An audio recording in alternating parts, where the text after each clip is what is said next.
Welcome to season 2 of the Happy Sensory Corner podcast. At Mendability, we want to help everyone, especially when they are vulnerable, to feel happier, more comfortable in their own skin, more confident, so that they can be their true selves and we can all journey together through life more happily. Our contribution is to work on brain health. As our brains grow stronger and healthier, all of us benefit, but especially those among us who struggle to sleep, who are overwhelmed by the barrage of information from the environment, or who struggle with their bodies, with abstractions, etc. And so we developed a set of gentle, family-centered, whole brain games that boost brain development and activate the brain's health-healing mechanisms. It is based on the neuroscience field of environmental enrichment, and we call it sensory enrichment. And so we're experts in boosting brain development, but we're not experts in everything. There's so much more that our parents have to navigate. And so we're thrilled today to speak with Carrie Lingenfelter. She's a former elementary educator, early childhood interventionist, speech therapist, before becoming a mother of 2 gifted, spirited, and highly sensitive children. Today, Carrie has a podcast about conscious parenting, mindfulness, and spiritual consciousness. You can find her podcast under the title Heart to Heart Parents Podcast. Carrie helps parents connect with their children, guiding them to use mindful tools, I'm going to say, and Carrie, you'll explain in more detail the tools that foster emotional awareness. And I think this is where we connect. This is what resonates very strongly with what we do, Carrie, and it's building self-esteem in the children, particularly those who are neurodiverse. Carrie and I have had a wonderful time preparing for our discussion today, and I hope you have a deep, meaningful time learning a whole new way to look at your children. Thank you for being a guest on our podcast, Carrie.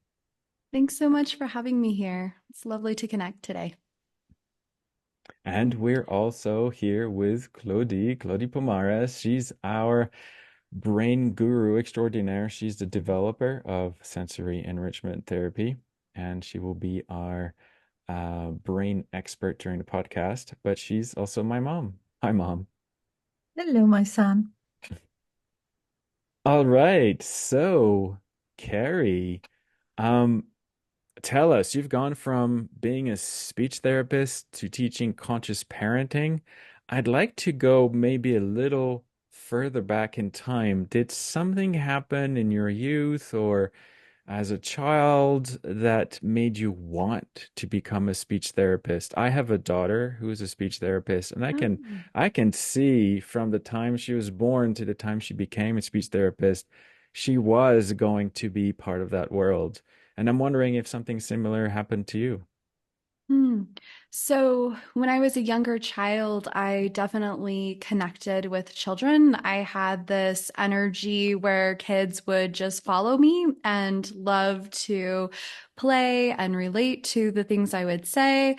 There was also this piece of silliness that came out naturally in me. And I had a lot of people in my family that said, "You're really good at connecting with kids. You're really good at connecting with others." And so that was a piece in my heart when I became an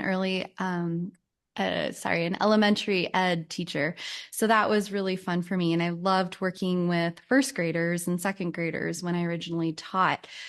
I knew there was something more. I was wanting to connect with kids one on one instead of a big group scenario. I am a highly sensitive person myself, and I knew that I needed a smaller group setting for myself. So that's where I started to learn about speech therapy and understand speech therapy, and went to pursue that myself.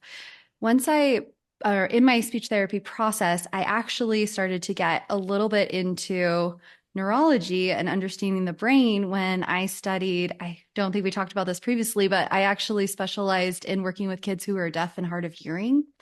And after they receive their cochlear implant, teaching the brain to understand the signal. So it can be really, really loud to them when we first turn it on. And then we have to teach the brain to understand by slowly, very slowly turning up how much they receive in their auditory input.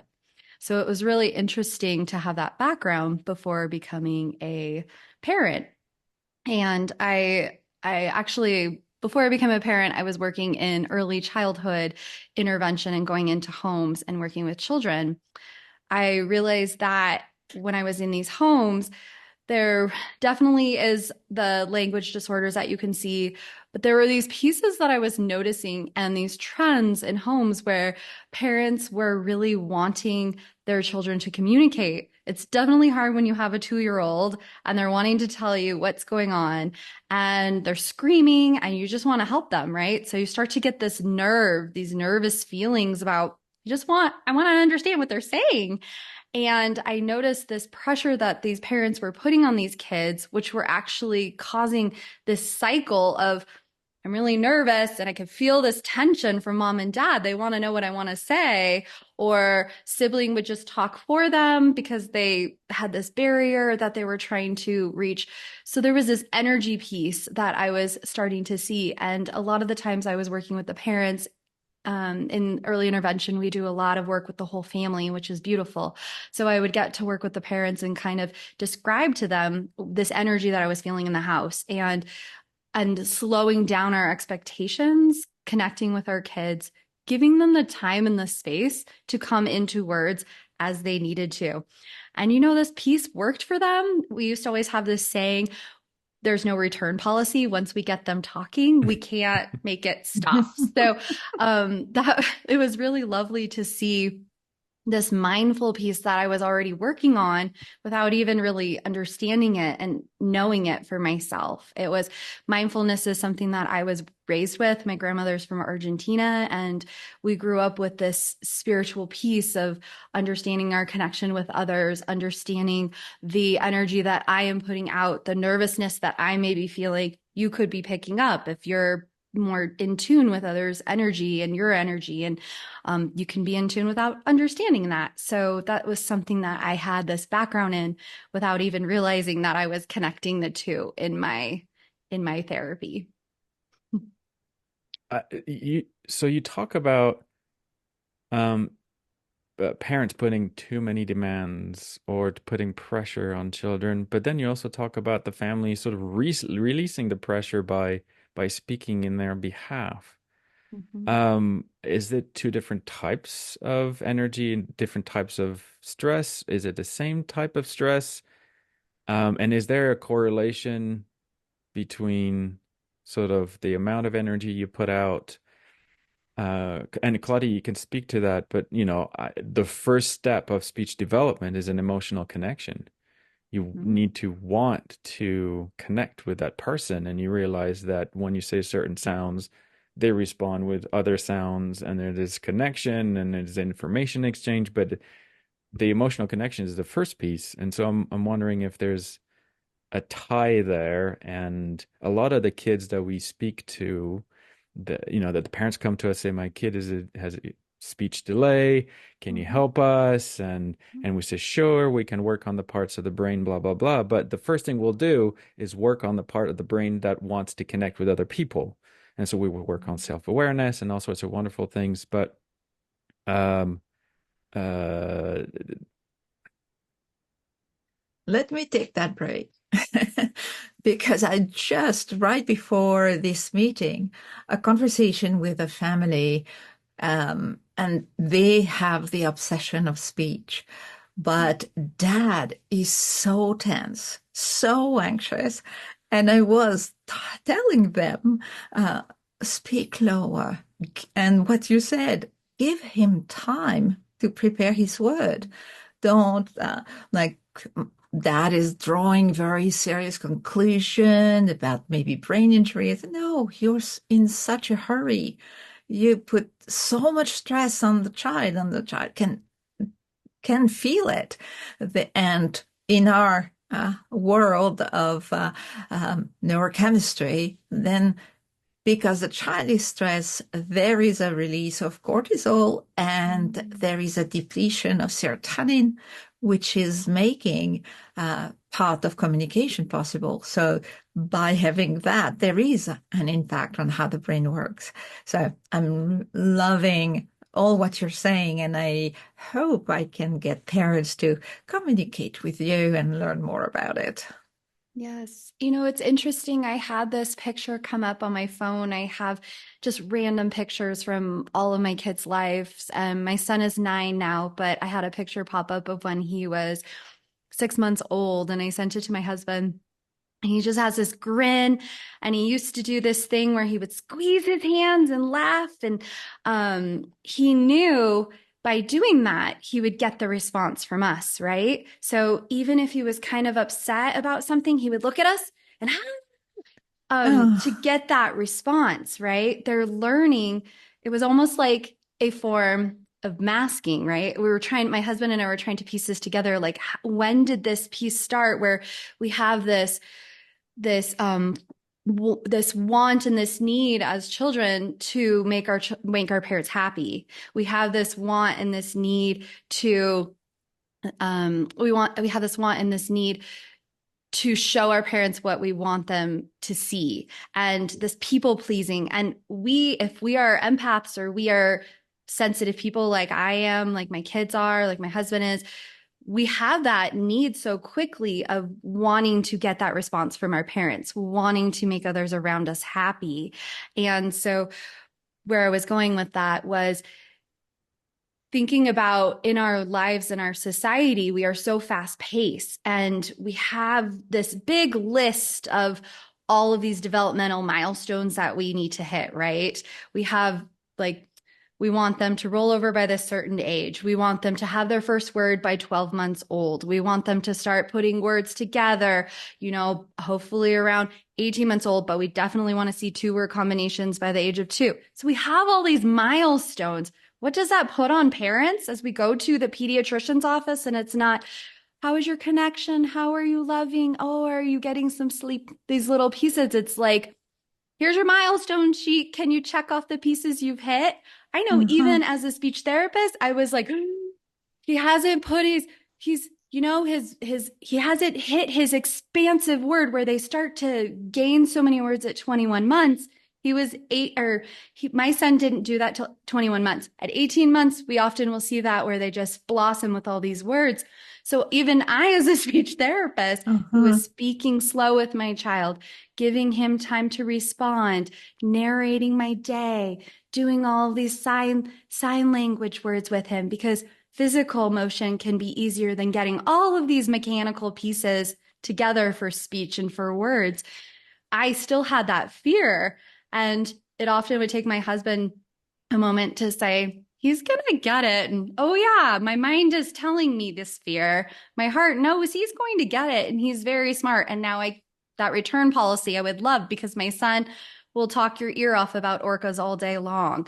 So we all, even the specialists, right, have these fears and still can put that energy onto our kids, which makes them want to, I don't, and my son, I kept telling my husband, he's going to be the type where when he starts speaking, he's going to have his sentences. He's the type where he doesn't want to say it wrong, so he's not really playing with it as much. He's a little Mhm. perfectionist in the making. So it's interesting. You've dropped a couple different bombs, and I feel like I want to go and pick them up and get you to explain in more detail what you meant. The first one I want to talk about is this idea of pressure and how this impacts speech development. We all have this natural desire for our children to succeed, and we know that they will succeed in life if they can communicate properly, negotiating, selling, interacting, all of that is connected to speech somehow. And the tension when you're starting to become nervous that maybe there's a speech delay, and never mind when the speech delay is finally diagnosed, so that how do you manage that? I mean, we know instinctively it makes sense Mhm. that the children feel that pressure, they feel that tension, and so they're nervous to engage in that process and bring some more and open that pressure box, right? Mm-hmm. Mm-hmm. So so what can you say to parents about that? And I guess maybe we can skip that bit where we know it has a negative impact, or maybe you have something cool to Sure. say about why it has a negative impact. You I talk about think, energy. Is this yeah. where? Yeah, I mean, well, and there's pieces of energy. I think and I've moved more into, my kids are now older, so I don't do as much. We do a lot of energy movement and stuff now with my 9 and 6-year-old. When we're moving, a lot of, so where I'd like to go is a lot of the pieces that I like to do when I was doing the speech therapy early intervention was movement, right? Doing these, saying these things, narrating our day while they're in a swing, narrating our day while they're in the bathtub, working on these language pieces. We all talk about play-based therapy, right? Working on these language pieces throughout the day. We don't just set a 15-minute time where we're going to work on cow sounds, animal sounds. We're going to be doing it all day. We're going to be doing it when we're outside in nature. That's taking off some of the stress. We're going to be doing it while we're moving in a swing. My children, they are sensory seeking. You can watch your kids. Are they sensory seeking? Are they sensory avoiding? So my kids, when we're in a swing, that's when we're talking. That's when we're moving. That's when we're feeling connected and grounded. So there's that piece of movement. And also, this is a little bit of a sidetrack, but you had mentioned the energy piece and the pressure. Also, there's so much inner child work that we do as parents. And I talk about this a lot on Heart to Heart Parents. There's so much inner child work that we have to work on as parents. Where is this pressure coming from? Where is this fear of failure? Where is this need for our children to talk? I had needs of talking and not finding my voice, and that inner child pieces. I started a podcast because I have this need to share my vision, share my views, heal pieces of inner child that I feel pressure from if it's not released, right? We have this energy buildup. If we're feeling that pressure as parents, we need to be working on ourselves. We need to be doing mindful pieces, meditation, walks outside, guided meditations outside, these pieces that are looking at what is it about me that is needing my child to communicate right now? Why am I fearful that if they don't get it in this moment, they're never going to get it? They're never going to get into college. Like, am I thinking about college so far ahead? What can I slow down? What can I look at in this moment that can help me so I can connect with myself, so I can connect with my kiddos, maybe connect with the generation above me? Where is this energy coming from and this fear coming from too? I think it all boils down to the same thing, is who is going to care for my child when I'm not there? Mm-hmm. And you don't want to be in that situation where the list of difficulties grows to the point where I don't know if he'll ever be able to live independently. I think, I mean, a lot of our audience are in this middle space where some work is required, but eventually it'll be okay. Claudie works a lot with children where, unless somebody, where even with a lot of work, they've been told, I don't know if he'll ever be able to live independently. I think this is where the fear comes from. But you're talking about an inner child too? I don't, that's a psychology term. I don't know if you've heard of inner child. It's looking back at pieces, and I'm not a specialist in this. This is things that I have learned. It's usually like a psychotherapist. I have an episode with Catherine DeMonte, which is amazing. She's a psychotherapist that specializes in inner child healing. And I've learned through pieces from her as well as in my podcasting world. And it's opened up a lot of things for myself as I've been going on the journey. This is part of our lifelong journey, right? And showing our children that we're lifelong learners. We're always here developing new tools, learning new pieces about ourselves, and that's helping our children too. So inner child work would be pieces, things, understanding stressors or things that may have been hard for us in the past that can bubble up as we're raising our children. So for instance, my son, he has a lot of friends, but as a child, I was a 40-year-old in a 6-year-old's body. I was very mature and wanted to connect with everybody on the playground. I wanted to have deep friendships, deep conversations as a 7-year-old. Not all 7-year-olds are interested in that. So I had a very, very hard time making friends and connecting with friends and maintaining friendships. So now in my parenting era, sometimes I overdo that and I help my son. Do you want to have a play date? Do you want to make some friends? Let's talk about what makes a good friend. Let's talk about connection with friendships. And I go through all of these pieces. And my son told me, Mom, I have friends. You don't need to worry. You don't need to keep giving me these tools. I'm here. And I looked at myself and said, you know, he's doing great with friends. He is his own personality. His friends love him with his own personality. I mean, he's very sensitive, spirited, gifted, neurodiverse as well, 2E. He's all of these pieces, and he has his solid friendships. He's made these friendships, and I'm putting pieces of my childhood onto him. So that's when I'm talking about inner childhood, that's an example of my own personal piece. I love it. I'm glad that we went into it. There's so many other worries that are legitimate, and maybe let's examine those. I mean, I don't want to delegitimize the inner child who's driving all your decision. You don't want to smother and then, see it pop up in a more dramatic way somewhere else. Um, do you work with parents on that? I haven't. I've had guests on my show that have talked about it that are psychotherapists, psychologists, and counselors, even coaches. It's a huge piece right now, the inner child. And a lot of people are doing a lot of trauma healing. I'm sure you've heard that term. So inner Yeah. child goes with that. Yeah. Oh, yeah. Okay.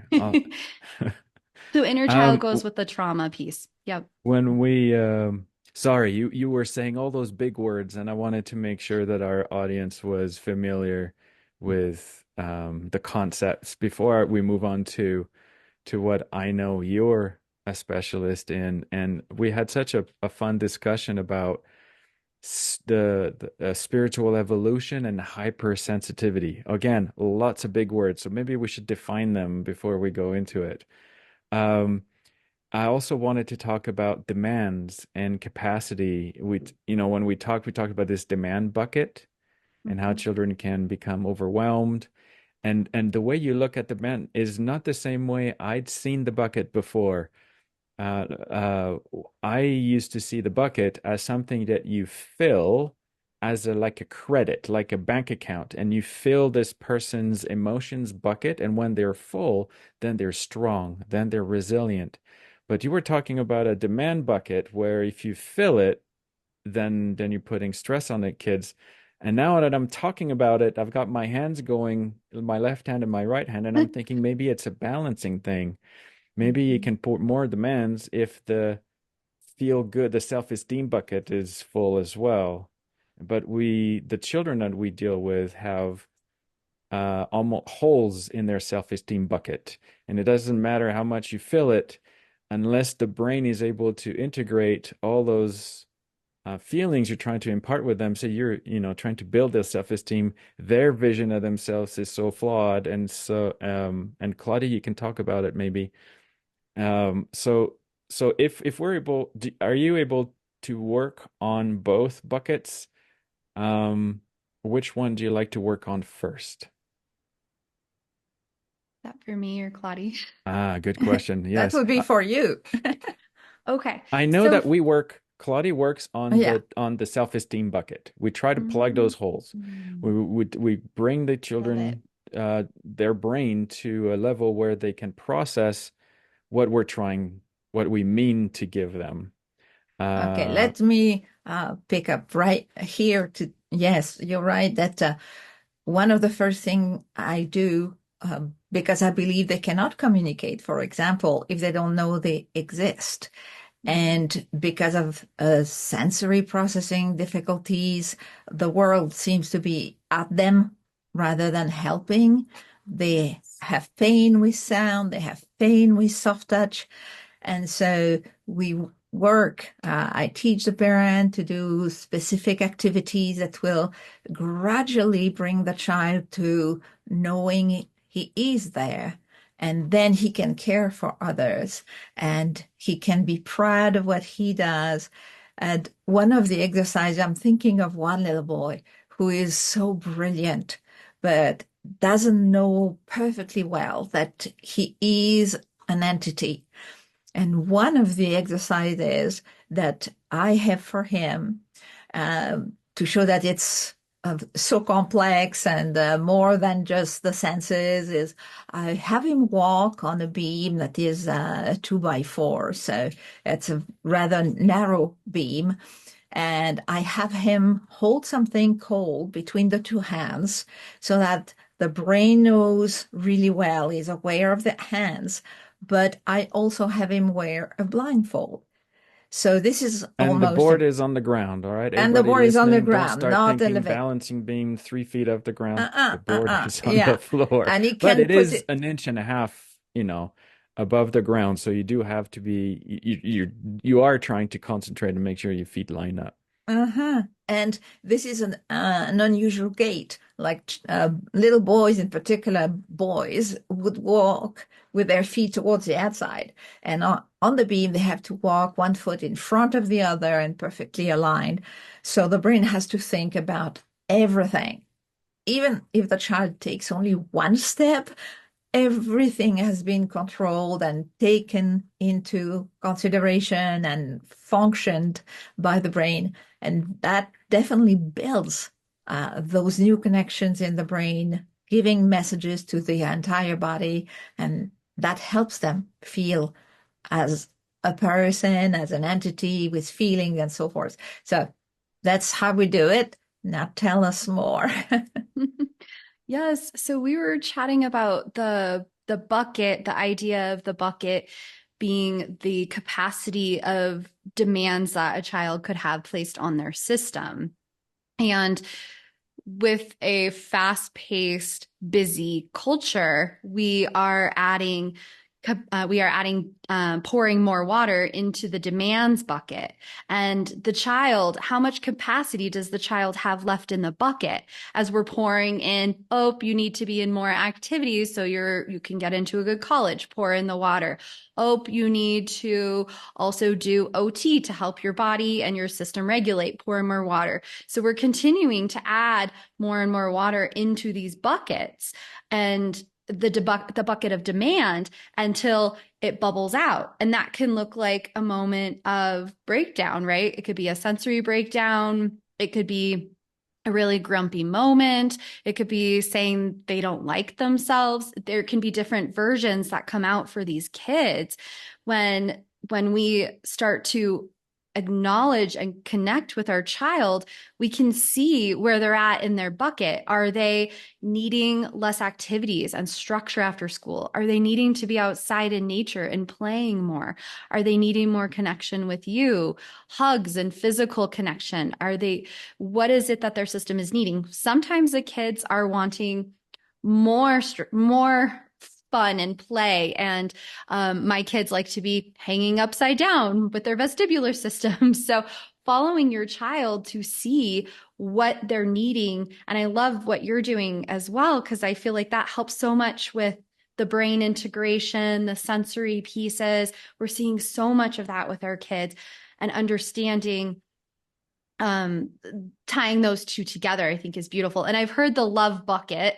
I think that's I love that understanding of as I provide more love, as I fill your bucket, and I've heard you have more capacity within your demands bucket, right? I think you're right. And there's a scale between the two. As we fill your love bucket, your demand bucket has more capacity. Is awareness enough? Do you have some specific strategies to manage the demand bucket? Yeah. So I think awareness connection has been really great. Some other tools that we have used and that I've noticed and seen changes in is looking at this mindset for kids, looking at positive mindsets and changing a negative situation, giving them the hope and the faith of changing it to a positive situation. So if we had a rainy day and we were going to the zoo, we would say, let's change the mindset from focusing on the weather that we see, and we're going to focus on the weather we want to see. We're going to pack the sunscreen still. We're going to bring all of the proper clothing for the rain, but we're also going to focus on the change we want to see. So, and then we're also going to bring the clothing so that way, if it doesn't happen, we can still have fun. We can still have an adventure. There's that saying, there's no bad weather, just improper clothing. We're going to focus on those positive pieces. And so I've been living that. And then also living it as a parent, showing your kids what it looks like to take a hard situation, change it, focus on the positive. And I've been doing it with my kids for it's been a couple of years probably that we've been doing it hardcore. And my 6-year-old will come up to me if I'm having a human moment and I'm like, oh, darn it, I stubbed my toe, or this one thing that I wanted to happen didn't happen. My daughter will come up to me and say, Mom, don't talk about it. Like, you can get it out, but we need to focus on what you want to see. And I love when they connect with you and they tell you that. It's like, oh, you really did learn it because you can use it in a new situation. Oh, yes. They listen a lot more than we give them credit for, Mhm.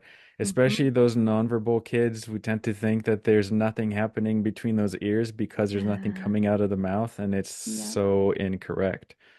So Mhm. I love this leaning into the negative and kind of in the process, I see it like a slide up. You go slide down the negative feelings and say, no, but what about this? And then kind of use the energy, the negative energy, and see how much of it you can channel into, I don't know, what can happen you talk about the example of bringing the sunscreen and the shirts and the shorts, and I don't know where this could go. Do you have some cool stories about that? We were camping with the Cub Scouts for my son, and he was really upset because there was no more room for us to put our tent with the group, and he wanted to be with the group. He's very much, they're going to think I'm different if I'm over here by myself. I want to be like everyone else. And I kept telling him, well, there's no more room, and this is a good spot. Let's pick this spot. And I finally said instead, you get into that like, oh no, it's going to be okay. But if you can stop that, change that energy, like you're saying, right? Go down the hill. Well, let's change our mindset. Instead of focusing on where we do want to be with our tent, we're going to put it in the new spot. We're going to focus on the people who are not here yet. We want to visualize them coming and putting their tent with us. Who is it you want to see? Well, I want to see so and so. Okay, let's focus on so and so coming. I got really good with my timing. I got really lucky with the universe timing, but his friend walked up, put his tent down next to ours, and we had a new little community. Several other kids came, and he was so excited. Like, well, Mom, it happened. Like, it happened right away. How did you know my friend was going to walk up? I didn't. That was really cool timing. We don't always get so lucky, right? Sometimes it happens right away, but he was able to see the physical version. So now my son walks around and he says, I can manifest things. I can, they happen. We got to focus on it. We got to send our energy toward what we want to see, toward the change. And doesn't that propel us into what we want to do, right? Doesn't that propel us Yes. into Yes. getting one Realizing step your dreams, closer? right? Mm-hmm. If you can have those moments that you can build your faith on and your hope on, I said, no, I got past experience with this. I can realize my dream. There's not enough of that going around. But this is not what you meant when you talked about spiritual evolution when we talked, did you? Or was it? Trying to remember exactly which conversation we had talked about because We I, discussed the idea that oh, hypersensitivity may be a sign that as a species, I mean, it was big. We went all in. we That did. as a species, we're becoming more spiritually aware, and this hypersensitivity was not something to try and smother, but Mm-hmm. try and see if we can lean into it and embrace it and see what we can. So, can you share more about this? Maybe Sure. how parents of highly sensitive or neurodiverse children can support them? Yeah. So, there's definitely there's an era of, and there has been an era for many years. I think we started seeing it earlier in the 2000s too. I have cousins who are now in their late 20s that I saw with the heightened sensitivity pieces that are now amazing engineers and very gifted in their ways. So there's this idea in the spiritual world of these kids coming in with a connection and a heightened sensitivity. Their brain is working more quickly. This is the spiritual version. I'm sure Claudie, you could weigh in your version.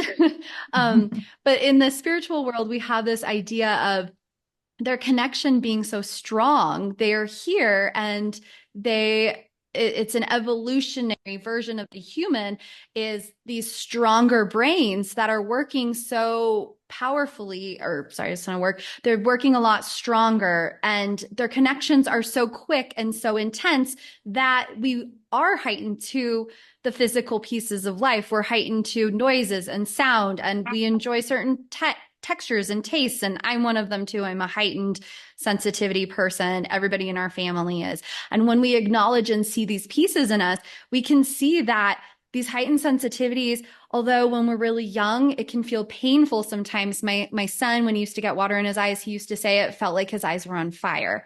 So, and he's adapted and learned and now really enjoys water.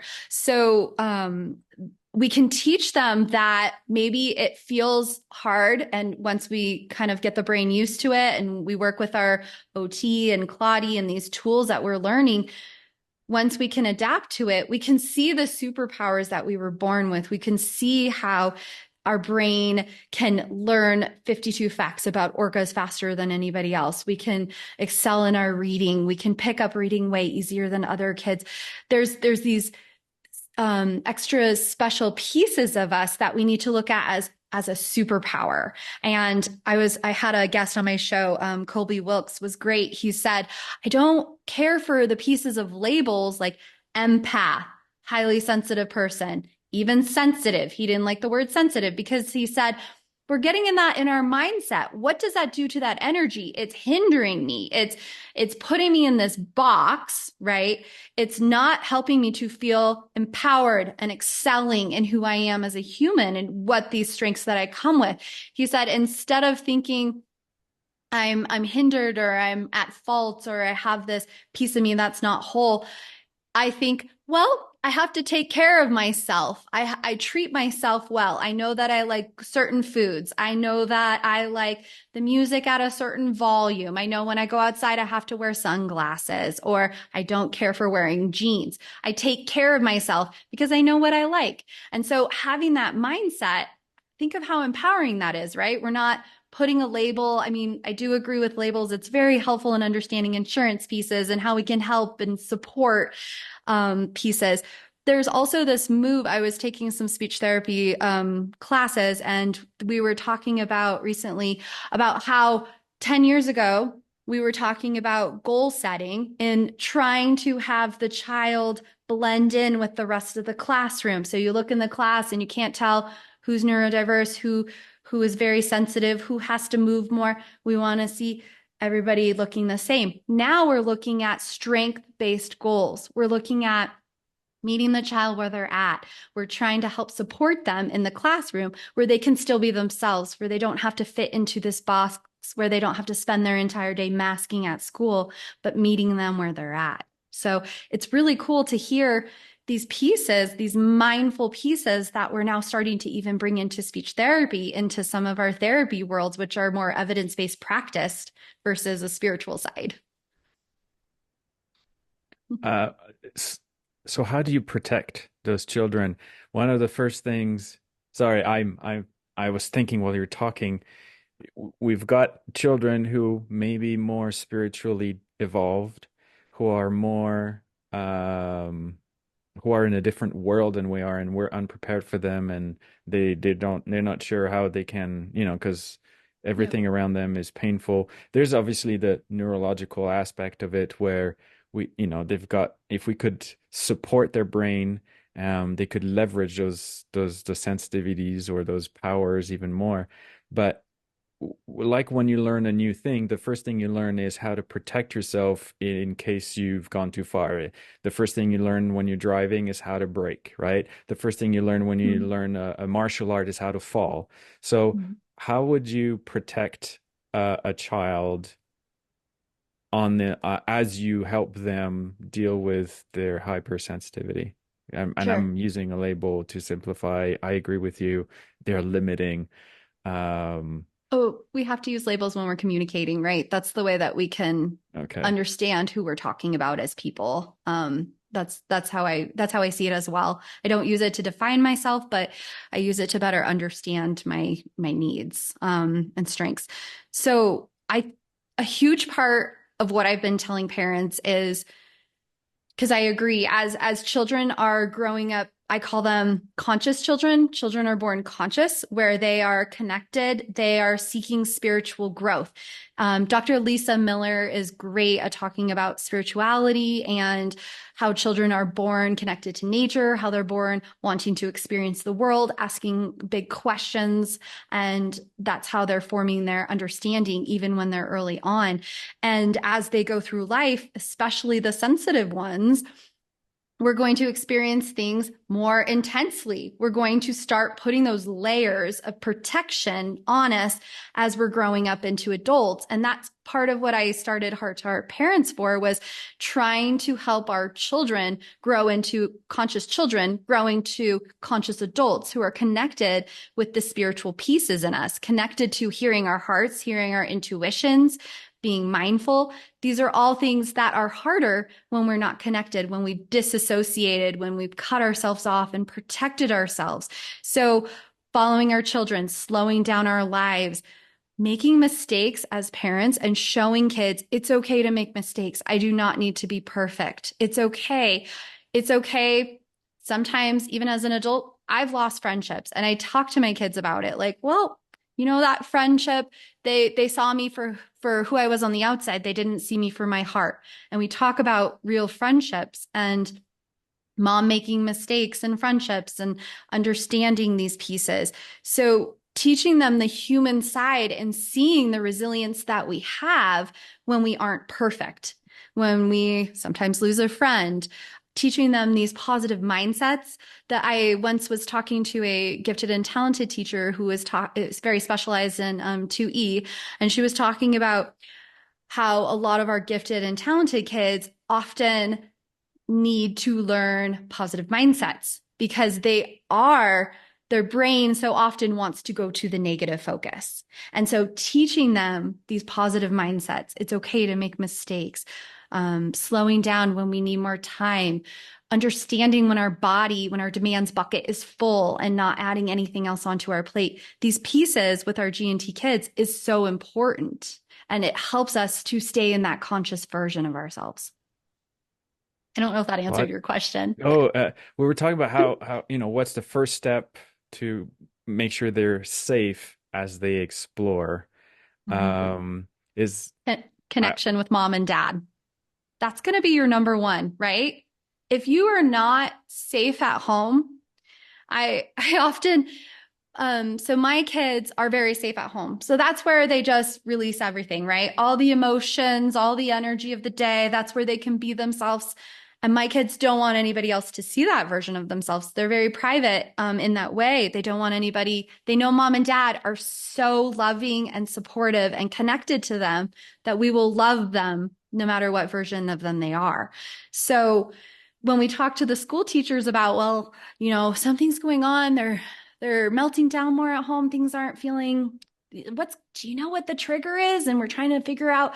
The teachers are like, I don't even know that version that you're talking about, because they're keeping themselves together at school and they're safe at home. So creating that support system at home and connecting with them, just putting down your phone, sitting present, following your child, taking them hiking. My friend or my cousin was here recently and staying with us, and I felt so honored because she said, I love the way you see your kids for who they are. I love the way you are connecting with them and you are raising them in what they need. You are there for them and you are helping them to become the best version of themselves. You see them for who they truly are. And that was such an honorable thing to hear from someone. That is what I'm trying to share with everyone. And sometimes we don't always practice what we preach, right? So, Claudie, I think what if we talked about the transition back the transition from school to home? You know, you had a protocol. It's like four things that you can do, and I think it would be super helpful to those highly sensitive children to help them recover from a day of masking, from a day of totally. trying to fit in, from a day of not, keeping this big ball under the surface of the water, and they feel like all they can do when they get home is to release that ball. And I know that there's things that we can do to soothe and refill and recharge. Should we talk about that? Yeah. Yeah, because it's very simple, and I think that it fits perfectly what you are teaching to the families because it's ordinary. But if we make it just a little bit um, more thought with a purpose, one thing that I tell parents is let them have a bath when they come back. Um, put a nice scent in the water. You have always to be cautious what you put. Lavender has a good reputation and it's very safe for the skin. So you can put a few drops of lavender or have a candle. The body temperature of the bath is helping maintain serotonin at a good level because they have used it, all of it, during a day at school with all the effort they have made and the anxiety they may have suffered. So you sort of help the brain restore by being in the same temperature, body and water. Then when we get out of the bath, we prepare a warm robe or a warm towel. We don't briskly wipe them, and even with older kids, I'm sure that you can rub them slowly in the robe or in the warm so you don't lose serotonin by the change of temperature. And maybe lay them on the rug that is in front of the bath and give them a massage, a foot massage, a hand massage. We know now from research that foot massage helps the brain produce oxytocin, which often in our kids with difficulties, they often are born without the ability to produce it. But there is a mechanism, that there's something that happens when you give a foot massage. And scientists were nice enough to hint that the hand massage may do the same, but scientists do not make a statement if they're not verified. So we know for sure that with the foot massage, the brain releases and produces oxytocin, which is feeling good, attachment, just feeling well in your own skin. So as you're doing this massage, that can be 2 or 3 minutes. Now the kid is dry inside the towel.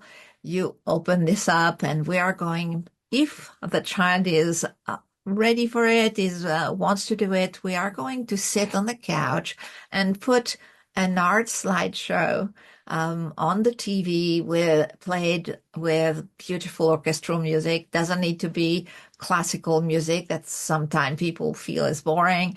But if people go on YouTube, type Mendability, we have a few of those slideshow, beautiful art, like the one the people are watching can see. It's amazing what happens during that very short moment. We don't need to have it last long, which is really typical of Mendability. What we do is short because we talk to the brain and the brain catches everything really fast. So having this 2 or 3 minutes following the bath, you have recovered the child who is now peaceful, who is motivated to do things for himself or happy, simply in a great mood, because you have boosted production of serotonin and dopamine inside the brain that no medication can ever do. So it's nice. It's lovely. I think that all parents make sense of that little protocol. and the results are amazing and could be measured. If we were to measure it inside the brain, we would see the difference. So yeah, that's a protocol that I would recommend. It's beautiful. At Yeah. what point, Claudie, do you give them a snack? Because I remember in the Yeah. webinar we did for the after school release protocol, there's like a whole 45-minute presentation that we teach parents. And Hmm. now that I hear you talk about it, I think I want to make a push for it. But in there, you talk about giving them a snack, and it's Yeah. a huge part of that protocol. Absolutely. And I would do that at the end of those relaxation, boosting serotonin and dopamine. If you give a snack right after school, the brain will go for maybe something that is fun, that is exciting, where when you prepare a snack for the child is calm, it's feeling good, the brain now needs to create that serotonin and dopamine in production with nutrients. So you would prepare little tiny cups of fruit, nuts if the kid has no allergies, slow carbs like if the child loves rice, we can have a rice pudding. And there are recipes that you can do that will match the various different diets that kids sometimes Mhm. are on if they have to. Next time But we have a nutritionist on our podcast, we should, I'd like to have that very absolutely. specific things. Like we want to refill the kids' brains at a very crucial point when they get home. What would be the best, Yeah. sort of micronutrients? And I know enough to know that we don't know enough. But Yeah. if you have access to a nutritionist, maybe you can ask them, and maybe you can email us and say, "Hey, this is what my nutritionist recommended." Yeah. Absolutely. We never know enough.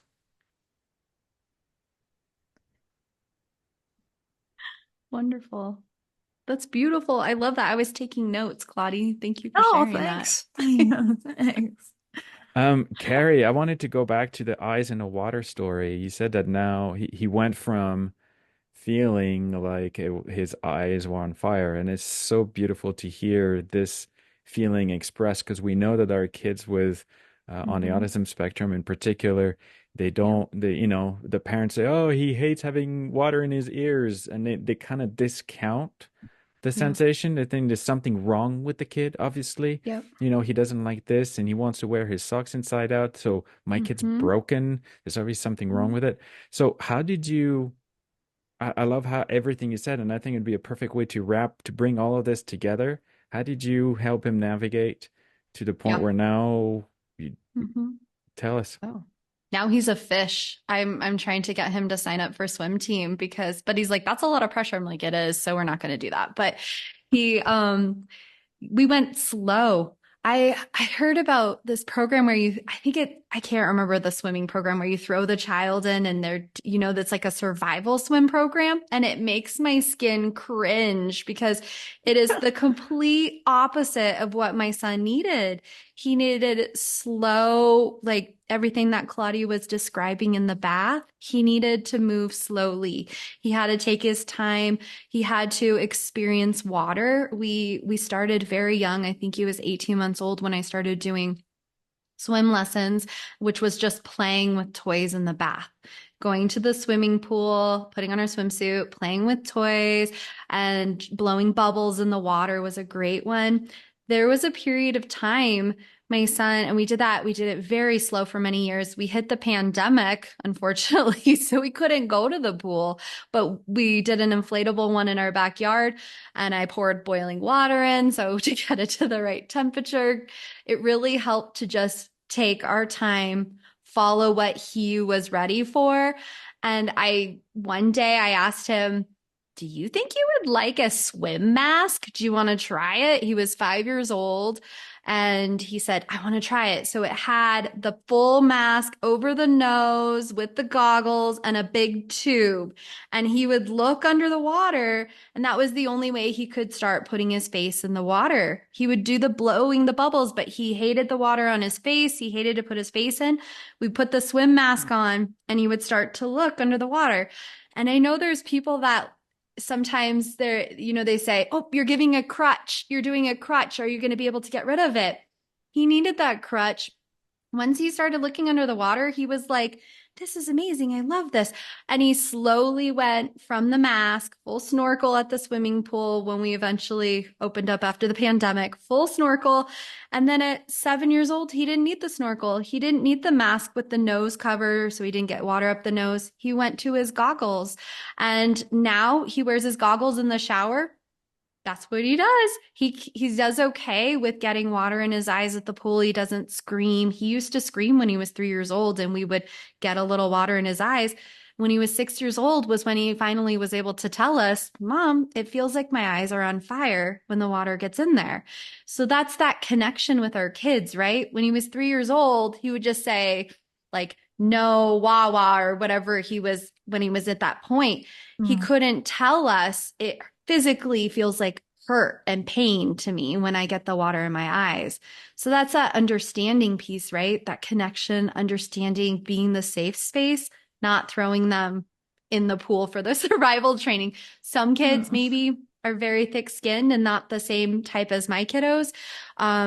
And they can handle it, but understanding if your kid is one of those that needs the slow progression and not having that fear, oh, he's never going to be able to swim. My kid would probably go on the swim team now if he liked that pressure and that push, but he has this beautiful connection with water. We actually just went to Kauai this summer and we went snorkeling, and he was out there in the waves, watching the waves breaking on the shore just for hours. I was like, you need to wear goggles because your eyes are going to get sunburned. But that's, having that mindset, right? This is a phase. It's going to be over someday. He's not going to go to college and not know how to swim. Hopefully there's this slow security piece. If I would have thrown him in the water, we wouldn't have had that connection. He wouldn't trust me.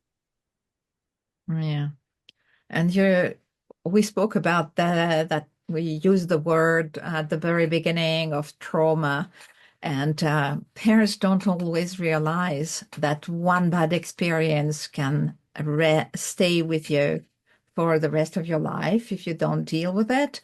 And in particular, I was working on the concept of trauma in babies born premature and are tube fed for example, a month.